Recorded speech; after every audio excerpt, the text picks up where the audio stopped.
Well, welcome back to Red, White, and Boosted. I've really screwed the pooch on this one. I bet the farm on buying this Aston Martin from Bonham's Auto Auction in Pebble Beach, trying to be a hot shot. Of course, it was not running when I bought it, and it was sold as is, and owned by the Crown Prince of Saudi Arabia.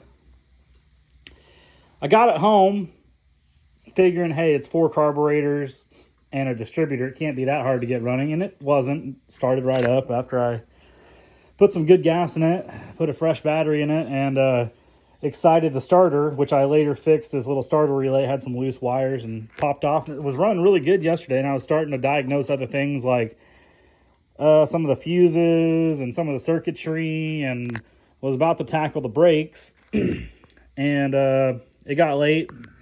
My friend Jason came over, helped me wash it up, and I parked in the garage, and it was still running pretty good when I parked it. This morning, I was going to take it to this little business meeting, thinking I was a hotshot James Bond guy. And, of course, now I had some kind of engine noise. Sounded like rod knock, and I scared myself, so I turned it off, and I took the MGA. And then I called up my buddy Neil, owns Neil's Restoration.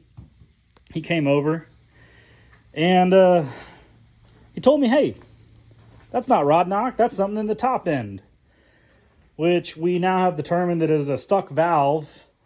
And of course, this engine is made of titanium, and there was only 400 DBSs with a V8 ever made.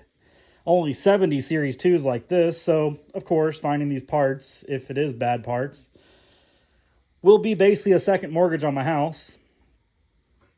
And yeah, so we confirmed that this SPAC cylinder is dead, just with the old finger on the hole test. You know what I'm talking about? Put the finger on the hole, blows it off. The first 3, they blow it off pretty hard. The back one, not so much. So we went to O'Reilly's and grabbed a little concoction sampling here. My thoughts are that the aluminum head expanded, and then as the valve was in a position, it contracted and grabbed the valve. Don't know if that holds any water or not, but it's generally speaking not a good situation. So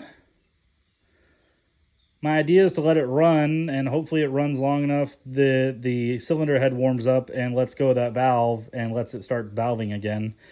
Just to encourage that process, we bought seafoam spray that we're going to spray into the top end.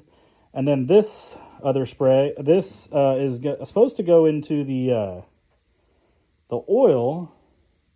And I bought some more oil just to, again, help the situation. And we might come up with some more bullshit to try and get the valve unstuck.